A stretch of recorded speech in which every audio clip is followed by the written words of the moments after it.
વર્ષ 2020માં ઉમરગામમાં 6 વર્ષની બાળકી સાથે દુષ્કર્મ કરનાર આરોપી સરોજ લાલુ લાલ બહાદુર સાવને પબ્લિક પ્રોસિક્યુટર અનિલ ત્રિપાઠીની દલીલો ગ્રાહ્ય રાખી પોક્સો હેઠળના વાપીના સ્પેશિયલ જજ શ્રી ટીવી આહુજાએ પોક્સો એક્ટની કલમ 6ના ગુનામાં તકસીરવાર ઠેરવી અંતિમ શ્વાસ સુધીની આજીવન કેદની સખત કેદની સજા અને ₹50,000નો દંડ અને જો દંડ ન ભરે તો વધુ 1 વર્ષની સખત કેદની સજા અને જો દંડની રકમ આરોપી ભરે તો તે દંડની રકમ ઉપરાંત ₹6 લાખ વળતરની રકમ ભોગ બનનારને ચૂકવવાનો હુકમ કર્યો છે। ઉમરગામ તાલુકાના પુનાટ ગામે રહેતા પરિવારની 6 વર્ષની બાળકી નાનીના ઘરેથી આવી રહી હતી ત્યારે આરોપીએ તને મોં દબાવી ઉપાડીને એક ચાલીને પાછળ લઈ જઈ ત્યાં તેની સાથે દુષ્કર્મ આચર્યું હતું અને બાળકીને લોહીલુહાણ હાલતમાં છોડી નાસી છૂટ્યો હતો।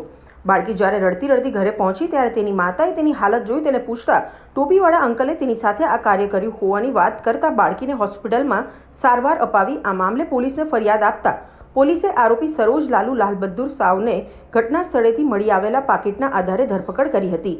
આ મામલો વાપીની એડિશનલ સેશન્સ કોર્ટમાં ચાલી જતા ત્યાં આખરી સુનાવણીમાં ડીજીપી અનિલ ત્રિપાઠીએ ધારદાર દલીલો રજૂ કરતા તે ગ્રાહ્ય રાખી વિધાન ન્યાયાધીશ ટીવી આહુજાએ આરોપીને તકસીરવાર ઠેરવી અંતિમ શ્વાસ સુધી આજીવન કેદની સજા ફરમાવતો હુકમ કર્યો હતો। હાલનો બનાવ 10/3/2020ના રોજનો છે। ઉમરગામ તાલુકાના એક વિસ્તારમાં 6 વર્ષની બાળકીની માતા તેના પરિવાર સાથે રહેતી હતી અને બનાવના દિવસે ધૂળેટીનો તહેવાર હતો। ભોગ બનનાર બાળકીની માતાએ પોતાની બાળકીને નવડાવીને તૈયાર કરીને તેની નાની કે જે સામેની ચાલીના રૂમમાં જ રહેતા હતા ત્યાં રમવા મોકલાવેલી હતી।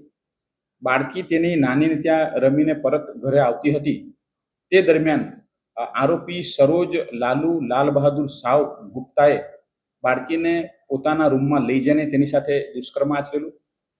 બાળકી બનાવ બાદ રડતા રડતા ઘરે પહોંચે છે અને ઘરે તેની માં જુએ છે તો બાળકીના કપડામાં લોહી લાગેલું હતું અને બાળકીને બનાવ બાબતે પૂછતા બાળકીએ તમામ હકીકત તેની માતાને જણાવેલી।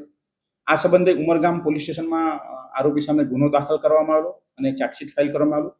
જે કેસની આજરોજ અંતિમ સુનાવણી હાથ ધરાતા પોક્સો એક્ટ હેઠળના સ્પેશિયલ જજ શ્રી ટીવી આહુજા સાહેબે આરોપીને પોક્સો એક્ટની કલમ 6માં અંતિમ શ્વાસ સુધીની આજીવન કેદની સજા તે ઉપરાંત ₹50,000નો દંડ જો આરોપી દંડ ન ભરે તો વધુ 1 વર્ષની કેદની સજા અને ભોગ બનનાર બાળકીને ₹6 લાખ વળતર તથા આરોપી જો દંડની રકમ ₹50,000 ભરે તો તે રકમ પણ બાળકીને વળતર તરીકે ચૂકવવાનો હુકમ કરેલો છે। જો તમે આ વિડીયો ફેસબુક પર જોઈ રહ્યા છો તો લાઈક અને ફોલો કરો અને યુટ્યુબ પર જોઈ રહ્યા છો તો અમારી ચેનલને સબસ્ક્રાઇબ કરો।